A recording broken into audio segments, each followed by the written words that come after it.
વિદ્યાર્થી મિત્રો નમસ્કાર. હું રાજેન્દ્ર પડિયાર યુટ્યુબ ચેનલમાં આપ સર્વેનું હાર્દિક સ્વાગત કરું છું. ધોરણ 9ના સામાજિક વિજ્ઞાન વિષયમાં પ્રકરણ 11 અને જેના ચોથા ભાગની આપણે ચર્ચા કરીશું. કેટલાક પ્રશ્નોની ચોથા ભાગમાં અત્યારે એક પ્રશ્ન તમારી સ્ક્રીન ઉપર દેખાઈ રહ્યો છે, જેનું નામ છે નઝીરી અદાલત. પૂછાવાની દ્રષ્ટિએ ગણીએ તો પૂછાય એવો સવાલ છે, એટલે આપે એને 100% યાદ કરવો રહ્યો. થોડું કન્ફ્યુઝન દૂર કરી નાખું પહેલાં કે નઝીરી અદાલત એટલે જેવી રીતે આપણે કોઈ મૂવી સિરિયલમાં જોઈએ છીએ એ પ્રમાણે કોઈ જજીસ નથી હોતા, ત્યાં કોઈને ન્યાય મળતો નથી, પરંતુ આ એક એવી અદાલત છે જેનું રેકર્ડ પુરાવાકીય મૂલ્ય વધારે છે. એટલે કે રેકર્ડ પુરાવાકીય મૂલ્ય એટલે શું?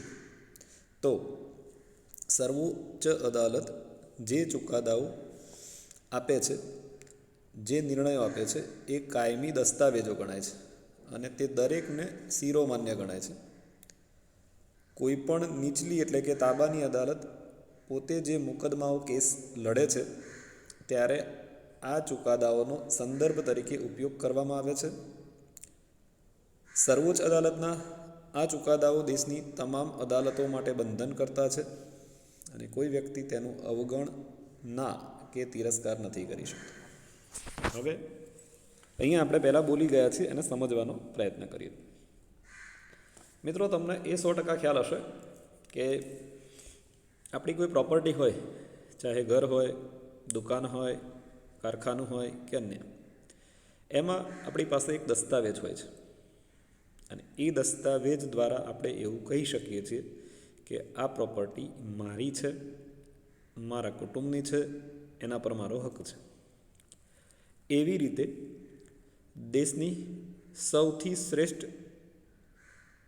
ન્યાય માટેની અંતિમ એવી સર્વોચ્ચ અદાલત સુપ્રીમ કોર્ટ એ જે ચુકાદા આપે, એ ચુકાદાઓ, એનો જે ફેંસલો કહેવાય, એનો જે નિર્ણય કહેવાય, એ પુરાવા રૂપે, રેકોર્ડ રૂપે, દસ્તાવેજ રૂપે સંગ્રહ કરતી કોર્ટ, એટલે એનું નામ નજીરી અદાલત, એટલે કે કોર્ટ ઓફ રેકોર્ડ્સ. અને દેશની બહુ મહત્ત્વની અદાલત જ્યારે એ પુરાવા રજૂ કરે છે ત્યારે એની કાયદેસરતા સામે કોઈ અદાલત, કોઈ સમૂહ કે કોઈ વ્યક્તિ વાંધો ન લઈ શકે.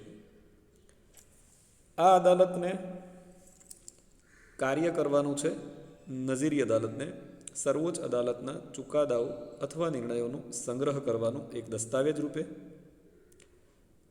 દેશના દરેક નાગરિકો અને દેશની તમામ અદાલતોને શિરોમાન્ય એટલે કે તેને માનવા પડે છે. ઘણીવાર આ પ્રકારનો નિર્ણય એટલે કે સર્વોચ્ચ અદાલતે કોઈ કેસનો ચુકાદો આપ્યો હોય, એ પ્રકારનો સમાનતાવાળો કેસ જ્યારે કોઈ નીચલી અદાલતમાં, ચાહે વડી અદાલત કે જિલ્લા કે તાલુકાની અદાલતમાં આવતો હોય છે, ત્યારે આનો સંદર્ભ તરીકે ઉપયોગ કરવામાં આવે છે. તેના તમામ ધારા ધોરણો એટલે કે નિયમો દેશની તમામ અદાલતો માટે બંધનકર્તા છે અને કોઈ અદાલત કે કોઈ વ્યક્તિ કે કોઈ સમૂહ તેની ક્યારેય અવગણના કે તિરસ્કાર ન કરી શકે, નહીં તો સર્વોચ્ચ અદાલત તેને સજા કરી શકે છે. અહીંયા ચોક્કસ એક સારો સવાલ છે. મેં મારી કોશિશ પણ કરી છે સમજાવવાની અને તમને એની ખબર પડી પણ હશે એવી આશા રાખીએ છીએ. મિત્રો, હવે અહીંયા વડી અદાલતની વાત કરીશું. જે પ્રથમ ભાગ આપણે જોયો, ચોથા ભાગનો જે પ્રથમ પ્રશ્ન, એ સર્વોચ્ચ અદાલતની નજીરી અદાલત હતી. એટલે સર્વોચ્ચ અદાલતના રિલેટેડ જેટલા પણ પ્રશ્નો છે એ લગભગ પૂરા થાય છે. અહીંયા પ્રથમ પ્રશ્ન હતો એની લાયકાતો સર્વોચ્ચ અદાલતના મુખ્ય ન્યાયાધીશ બનવા માટે, ત્યારબાદ તેને હોદ્દા પરથી દૂર કરવાની પ્રક્રિયા, અને તેનું કાર્યક્ષેત્ર, જે ટોટલ 4 ભાગમાં જોયું આપણે. અને છેલ્લે નજીરી અદાલત. એટલે સર્વોચ્ચ અદાલતને લગતા જે પણ પ્રશ્નો છે એ અહીંયા પૂર્ણ થાય છે. હવે વડી અદાલત, જેને હાઈકોર્ટ કહેવાય છે. અગાઉ આપણે પહેલા ભાગમાં જોયું કે આપણી ન્યાયતંત્રની વ્યવસ્થા પિરામિડ સ્વરૂપમાં છે, અને એ પિરામિડનું બીજું સ્ટેપ એટલે હાઈકોર્ટ કહેવાય છે, જે મોટે ભાગે દરેક રાજ્યમાં હોય છે. ફરીથી બોલું છું, વિકલ્પમાં હેતુલક્ષીમાં પૂછી શકાય કે સામાન્ય રીતે દરેક રાજ્યમાં કેટલી અદાલત હોય છે, એટલે કે વડી અદાલત હોય છે, તો એ છે 1. પરંતુ ભારતમાં ક્યાંક અપવાદરૂપ છે, જેમ કે આપણી બંધારણીય જોગવાઈ છે કે 2 અથવા વધુ રાજ્યો માટે 1 વડી અદાલત હોઈ શકે છે.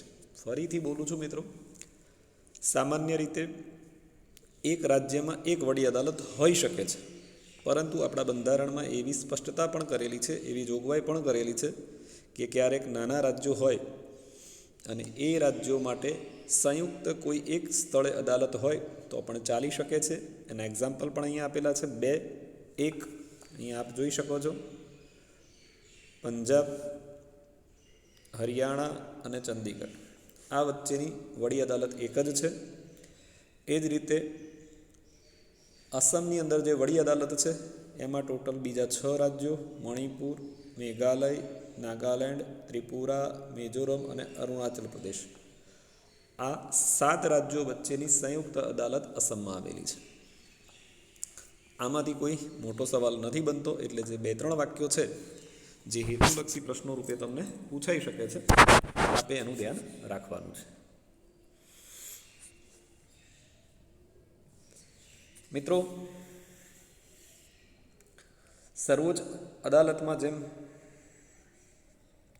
સમય એને હોદ્દા પરથી દૂર કરવાની જે પ્રક્રિયા છે, એવી થોડીક બાબતો આપેલી. એની નિમણૂક કોણ કરી શકે, તો એના રિલેટેડ થોડા ઘણા નાના મોટા પ્રશ્નો બની શકે છે. તમારી સ્ક્રીન ઉપર અત્યારે જે દેખાય છે એમાં તો સૌથી પહેલાં કોઈ પણ રાજ્યની વડી અદાલતમાં જે મુખ્ય ન્યાયાધીશ હોય છે અને સાથે અન્ય ન્યાયાધીશો પણ હોય છે.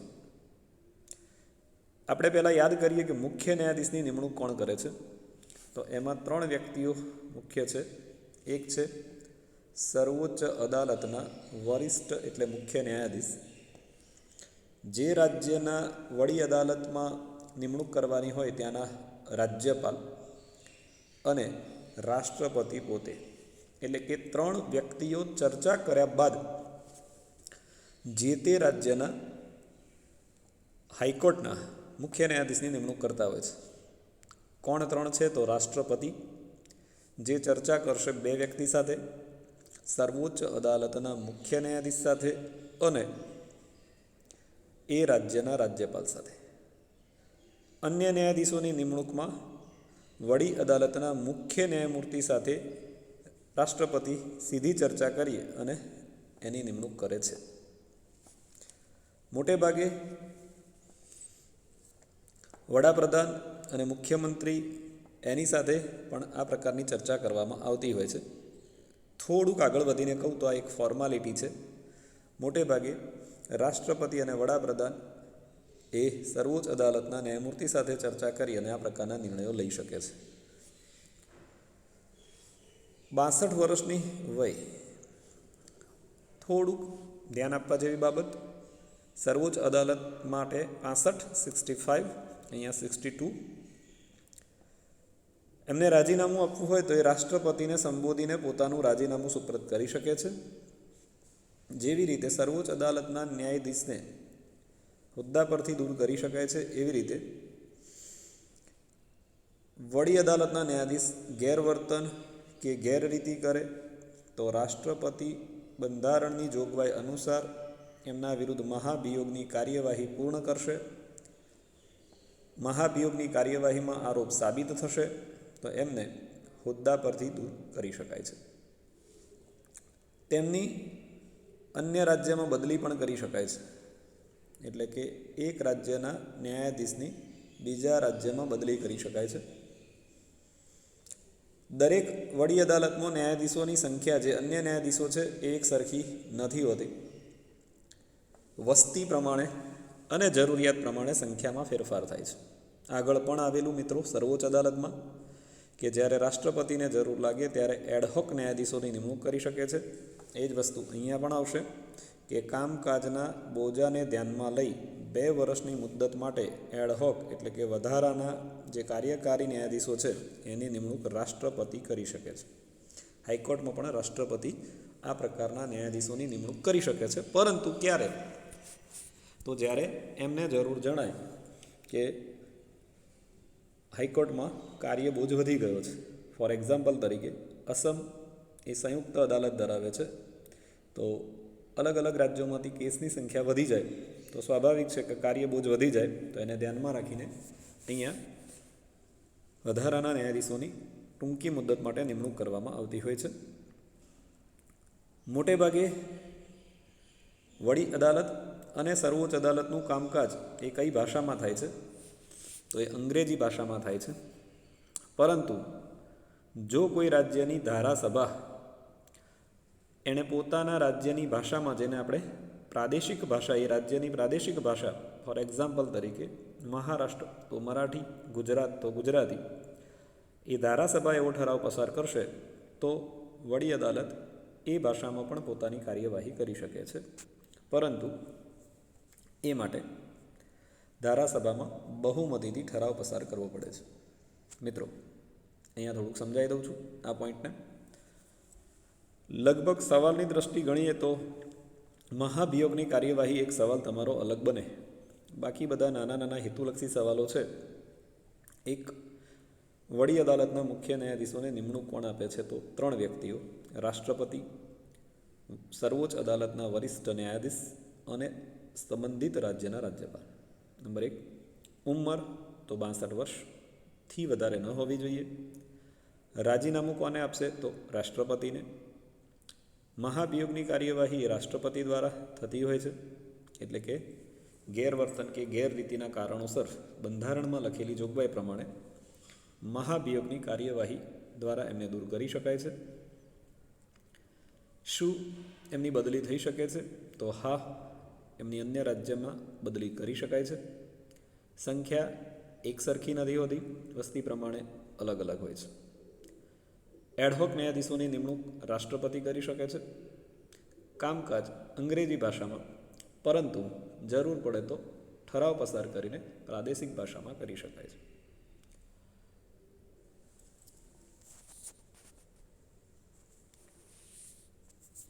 લાયકાત: સર્વોચ્ચ અદાલતના ન્યાયાધીશની લાયકાત જો આપે સારી રીતે કરી હોય તો વડી અદાલતના ન્યાયાધીશની લાયકાતમાં થોડી ઝડપથી ખબર પડશે અથવા યાદ રહેશે, અને કાં તો કન્ફ્યુઝન થઈ શકે છે.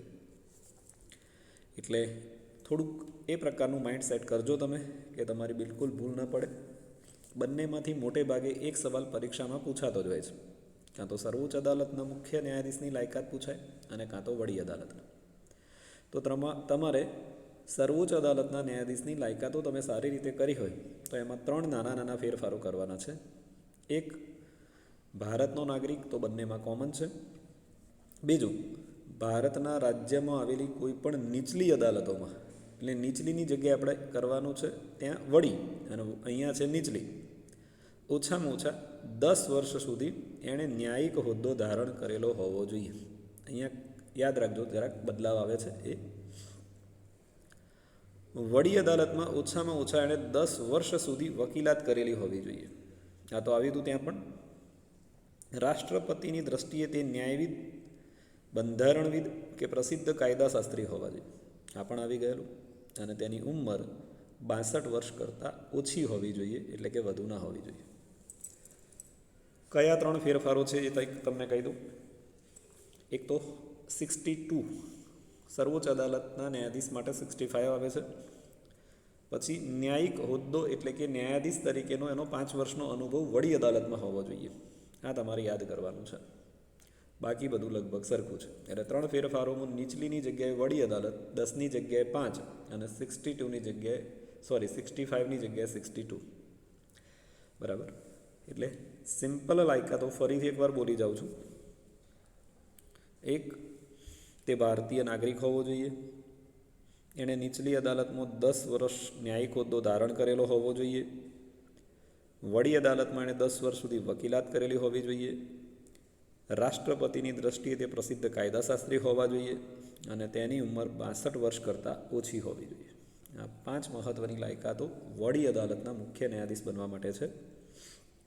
અને નીચે એક હેતુલક્ષી પ્રશ્ન આપેલો છે કે હોદ્દો જ્યારે ધારણ કરશે ત્યારે કોણ એમને શપથ લેવડાવશે? તો એ છે રાજ્યપાલ. મિત્રો, વડી અદાલતમાં જે મહત્ત્વના પ્રશ્નોની ચર્ચા આપણે કરવાની થાય છે એમાં 2 મુખ્ય પ્રશ્નો આવશે. એક આ લાયકાત અને બીજું એનું કાર્યક્ષેત્ર. આ ભાગની અંદર લાયકાતો આવી ગઈ છે. હવે પછીના ભાગમાં એનું કાર્યક્ષેત્ર આવશે. બાકીનું જે આગળની ચર્ચા આવી છે એ તમારે હેતુલક્ષીમાં યાદ કરવાની થશે. જેમ કે સામાન્ય રીતે કેટલી વડી અદાલત રાજ્યમાં હોય છે? તો 1. પછી પંજાબ, હરિયાણા અને ચંદીગઢ અને અસમ સાથે જોડાયેલા રાજ્યો, એ નામ આપે યાદ કરવા પડશે. ત્યારબાદ કોણ એની નિમણૂક કરે છે અને અન્ય જે હેતુલક્ષી સવાલો આપણે હમણાં આગળના પેરેગ્રાફમાં જોયા, તો આપે એનું ધ્યાન રાખવાનું છે.